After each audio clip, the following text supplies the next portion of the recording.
United States, cannabis is being legalized. And with that, a whole new world of possibilities of how to consume it is opening up. That's why we're going to throw 10 of the most epic weed-infused dinner parties that the world has ever seen. Food culture in Los Angeles is booming right now. The only thing that matches it is cannabis. We're going to get some amazing chefs, some of whom have never cooked with weed. I just can't believe that there's a whole world of aroma out there that none of us have had access to. And we're going to provide them with everything they need to infuse their foods in really inventive ways. I'm going to cold smoke the yogurt. It's amazing. Everything we're doing is kind of an experiment. Come on, baby. Cheers, guys. Bong Appetit.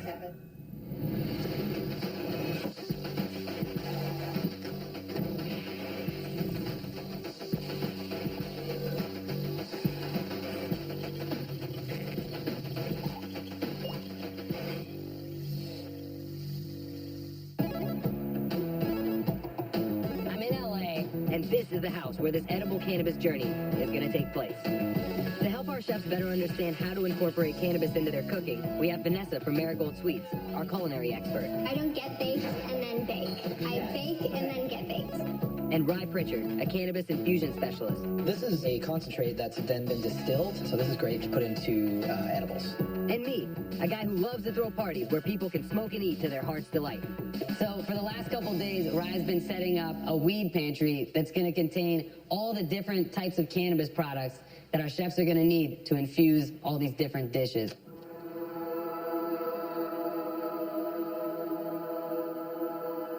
So all this stuff is cannabis in all its different forms. We have over 20 different types of flower here. We source some of the best strains from the best growers in California. We have a whole array of concentrates, which are actually extracted from the buds. And so you get something like this beautiful high flavor extract. You can break it down even further to its chemical components. For example, terpenes. These are the aroma and flavor components of cannabis. It's what makes cannabis smell all its incredible ways.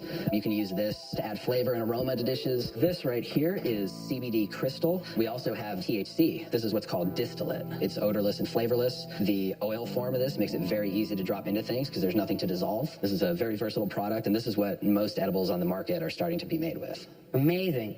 Obviously, we've got just about everything we need. We're going to link up with Marcel Vineron, who's going to be our chef for this first dinner. He does some pretty technical things with food, and I want him to bring that expertise to cooking with weed. Marcella, have you ever cooked with cannabis before? I remember one time I was like cooking at home with some friends, and it was like, oh yeah, there's some weed butter in the freezer or whatever, and it's like, I go to make an omelet like the way I would normally do, like a French omelet, just like butter, and afterwards we were all just like on the couch like a bunch of zombies. That's why I always want to make sure that we're doing like the right sort of like dosage, because I feel like that's oftentimes where like cooking with cannabis can go wrong. Yeah, we don't want to be caught off guard, and we don't want our guests to be caught off guard by what they're eating. Yeah, I'll make it taste good, and you make sure it's properly dosed. Yeah, what do you have in mind so far? Obviously, one of the biggest no-brainers would be like smoking a dish. Yeah. And we just got the whole tuna in from one of our fishermen. There's something just super primal and delicious about smoking a tuna. With cannabis. With cannabis as the smoke. Yeah, amazing. For the entree, we have a really nice like beef cheek on the menu. It's like cook them for 10 hours, so I'll basically have that like done ahead of time. But then on the pickup, we'll take it, we'll sear it in a pan, and then we baste that, and then we do like a soy honey glaze. Okay. So I was thinking maybe infuse the butter and maybe the honey. It might be interesting to maybe use it as an herb. Like crumble that up, make like a little ganja granola. Yeah, that's perfect. Last but not least, I feel like ice cream is kind of a no-brainer. We have a persimmon ice cream, we have a habanero hibiscus, turmeric vanilla lemongrass. That sounds good. Yeah. We could also dose it with an oil, a THC oil. Amazing. Okay, that sounds perfect. Okay, I think that's like a pretty solid menu. Yeah, and even if every instance of cannabis in the meal doesn't actually have a medicinal effect, that's okay. You know, we're basically just going for interesting ways to get parts that can be used as an ingredient into different dishes. For me, I mean, that's one of the things that like intrigued me about it. I mean, there's so many different compounds, so many different flavors. Yeah, and then, I mean, so aromatic. I mean, we dripped like just a few drops of these terpenes on there, and it like made the whole kitchen smell like terpenes. It was cool. Wow, terpenes, is that what you said? It's like mayonnaise? That's going in the idea book, though. I'm gonna need some wine to go with the main that Marcel is preparing, but I don't want just any ordinary wine. So I'm up here in Northern California to meet up with Pax Maley, who's gonna show me how to make a cannabis-infused wine that I'm gonna bring to the dinner. So you're actually infusing the wine by putting cannabis flower directly into it. Yeah, the cannabis flower is added at 3 stages. The first stage is fresh flower added to fresh juice, pre-fermentation, and they soak together. Then we add about 2 pounds of crushed up flour, this year the Blue Dream. Oh, wow. So the wine starts fermenting naturally with the cannabis flower for 2-3 weeks, and that extracts all of those terpenes and all of the flavor and all of the aroma that you get in the wine. Fantastic. Yeah, I mean, it already smells amazing. So this wine is done fermenting, and this flour is spent, and so the flour pretty much floats to the top. We're going to squeeze out the flour because it's been kind of steeping in here like tea, and then we'll hop down here, we'll open the bottom valve, and we'll just drain it right out. How exactly does the THC get in there? The alcohol in the wine is what is extracting the THC. I've heard of wines being infused with cannabis where they put in some kind of cannabis concentrate or something into it, but this is clearly different in that it's like the flowers are fermenting with the wine. Right? For sure. The terpenes and the flavor are all being extracted from the fermentation. For me, as a purist, there's just something that seems very right about having the flower actually fermenting in the wine. It just seems that you're really getting all of those terpenes that you don't get from just adding the tincture. Now that this has been drained off of the spent flour that it's been fermenting on for the last couple of weeks, we're going to take the same cured cannabis flour and add some of this to the clean wine just to add more flavor and more THC. Go ahead and like grind it up between your hands. And so this aging process in the kegs takes about 4 to 5 months for everything to settle out of the wine. We then rack that clean, and then we stick it into a bottle. And we got weed wine. And we got weed wine. Right away, you smell that fresh cannabis flower fermented with the wine. Oh, wow, that's really good, man. Cheers. Cheers, man.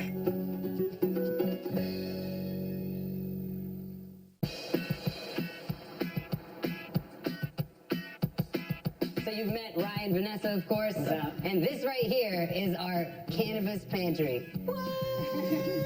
Are you kidding me? The aroma is just like, oh, it's like almost intoxicating. Yeah. So I'm going to leave you with Ryan and Vanessa for a few. They can explain the ingredients. You guys can build on the plans we made yesterday, and I'll check in just a few. Cool. So I'm thinking the first course, we'll do that smoked tuna. We were going to put terpenes in the ponzu. What have you guys been primarily using the terpenes for, like, thus far? We actually haven't used the terpenes for anything yet. We're going to probably use them mostly for aromatics. I mean, you can just drizzle a couple drops and it's super pungent. This Blue Dream here, this might be a nice choice because it's got a little bit of the herbaceousness, a little bit of the sweetness. Wow, that is really nice. Let's do that one. Let's do Blue Dream. Dosage-wise, how do There's a tiny bit of cannabinoids in these, but we're going to use such a small amount. It's super, super fragrant, so Right. it's no big deal, really. Sweet. Cool. So then a ganja remoulade, Right. and then like searing the beef cheeks in some ganja butter, and then glaze them in the soy honey. Do we want to use a CBD honey so we make sure that we're not going too heavy on dosing with people? Definitely. What a lot of people don't know is that CBD actually works against THC. They work together as in health benefits, but in terms of like psychoactive effects, you could actually kind of calm yourself down with CBD. Okay, cool. Good call. Like that. Then we'll serve that with broccoli polonaise. And then I was thinking we could do a little intermezzo. So I made these meringues. I just dehydrated them overnight. We use egg white powder instead of like regular eggs to make them meringues. So then we can replace the water that would normally be in an egg with watercress juice and the CBD crystals. All right, let's cook. So we can go ahead and make the ice cream base, which is kind of nice because I like to let that infuse. We're not putting anything in the ice cream base. Or are we? I know when you said you want to let it sit. I think we should. I think we could. Okay. Yeah. Let's get like a nice little pot that's going to fit all of this stuff in it.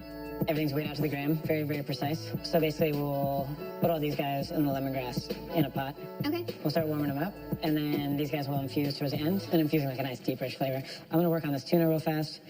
Just going to trim off the bloodline. And then get some nice slices of the loin. And then we'll smoke it. Do you want to pick out a varietal?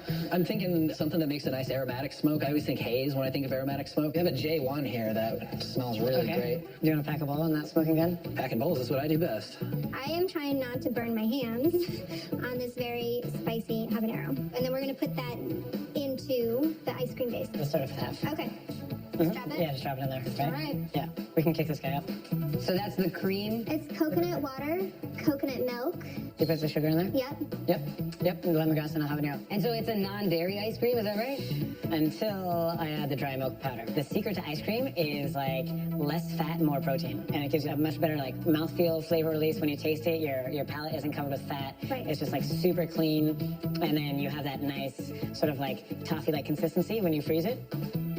So what you got there, Rye? This is a smoke gun, so Marcel can tell you more about it than I can. Basically, we're smoking the tuna. The tuna we're doing in the restaurant with the chamomile and the cedar, we did it like 2 or 3 times. I usually just let it sit in there until it dissipates. Now, this is pretty novel. Raw tuna that's sitting there soaking in weed smoke and honest to goodness, like burnt flour smoke. It looks like it may have dissipated. Should we try this tuna?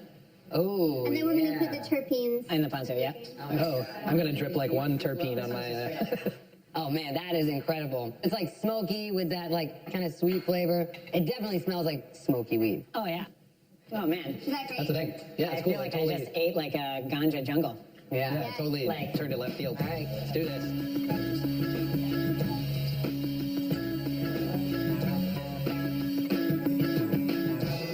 Man, kitchen equipment's awesome.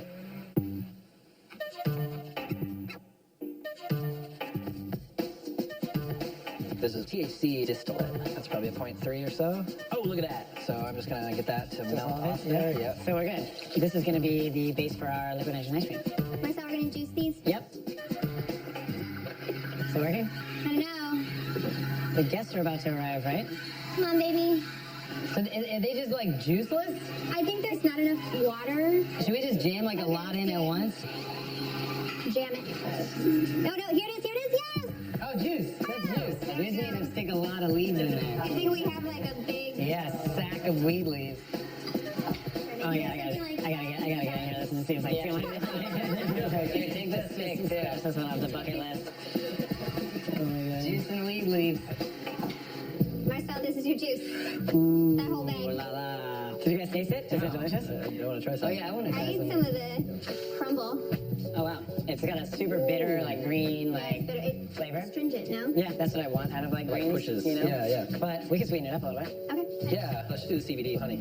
So we're just gonna drop it like one drop at a Oh, that's time cool. into the liquid nitrogen. It's gonna freeze instantly. And then we're gonna do this with the turmeric, lemongrass, black pepper ice cream. Oh, it's like the Green Bay Packers. Or should I say the Green Bowl Packers? Boom!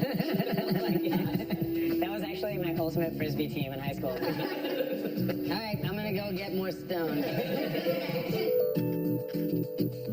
For tonight's dinner, I've invited guests who are pioneers in the cannabis industry, who I know will appreciate what Marcel has in store. All of the flavor, all of the, I mean, it smells like fresh flower. Yeah. It is, It's really unbelievable. ooh, that's super tart. So what strain did you use in this batch? Sour diesel. No shit, wow. Tart, sour diesel wine. And my favorite thing about this wine and its presentation, sort of, is that the weed in this is incidental. It's just the type of wine that has weed in it. Yeah. You know what I mean? It's not like Pax's ganja juice. You know what I'm saying? It's just incidentally there. It's not overpowering. It's not like in your face. It's just weed and wine. That's right.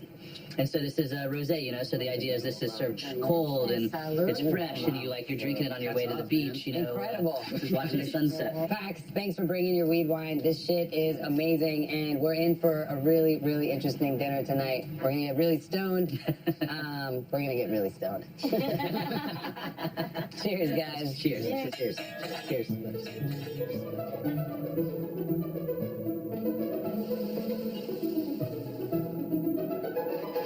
What's up, guys? Got the munchies? We've prepared a multi-course menu, tasting menu for this evening. We're starting for the first course. Beautiful yellowfin tuna, caught in San Diego, and we're gonna smoke it. You want to tell them what we're smoking it with? Yeah, we have a little J1 flower. That's a sativa dominant haze. Hot box, the tuna. Yeah, right. Yeah, totally. Exactly.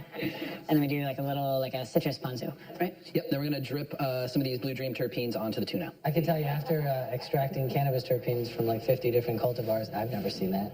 Right, you ever drip weed onto fish before? Can't say that I have, sir. You ever drip weed on fish on weed, man? He's doing it right now.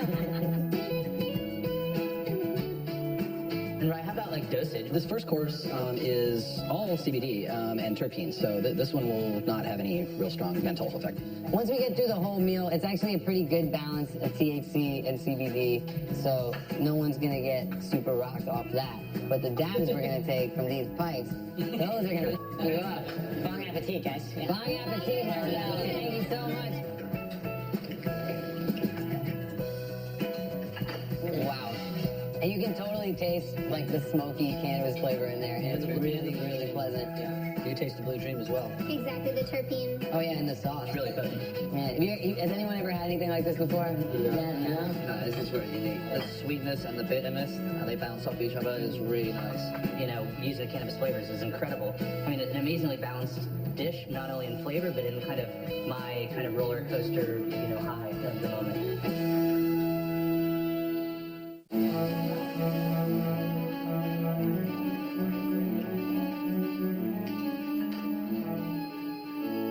Second course is going to be some beef cheeks. So we're going to sear them and roast them, and we're going to do like a little brown butter base. And then we're actually putting 0.3 grams of that CBD distillate. And then we're going to crumble up some OG Kush buds in there for a little bit of kind of herbaceous flavor. A little greenery on the scenery. Yep. And then we also are going to use the CBD honey. We're going to do a little soy and honey glaze, so that way it's like salty, like sweet combo.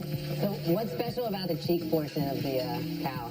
It's a high activity muscle. It does a lot of chomping. Whenever you have like a more high activity muscle, you'll get like a lot more flavor. But the problem with a lot of high activity muscles would be the fact that they're so tough, right? But we actually cooked these beef cheeks for 10 hours and sort of just broke down all that like collagen.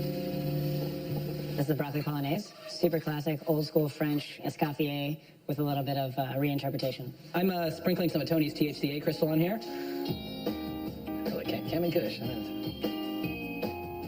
That's one of my favorites. Marcel, you want a dad? I'm okay right now. Somebody's got to do this dinner. Beef cheeks with honey nut. Oh my God, the texture. It's like Melts in your mouth. yeah. The beef cheek is smoother and softer than the sweet potato. Right? And this is like the face of a cow. And I mean, the cool thing is like, most people don't really utilize that product, so you should feel good about eating it too. No, I'm not even slightly put off by the idea of eating like an animal's face beyond its like leg or its ass, you know? Like whatever. So is anybody feeling the effect so far? The body high is like in my shoulders and kind of like came over kind of heavy at first and fast, but now it's like really just like a really great high. It's probably the balance, right, between the CBD and the THC, and it's just an all-over good high in the head and in the body.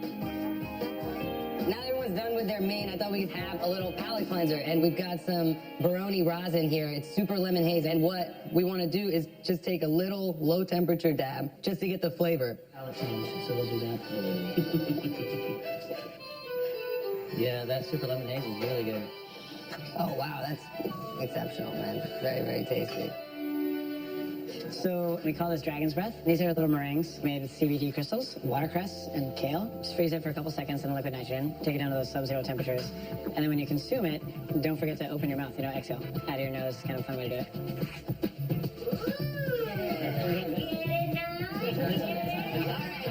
got it, everybody. That means everybody else must have got it, right? We're good? All right. It's got that green flavor. It's crazy, huh? Yeah. So for this next course, you have the nitro turmeric lemongrass ice dream. And then we have the cannabis pearls. Oh yeah. This is like future space ice cream. So you can see we kind of have these like little green. All right, this is gonna be the craziest edible anyone here has ever had, right? Yeah. You want to pour the nitrogen in it for me? And these look like little cartoon buds. Like those.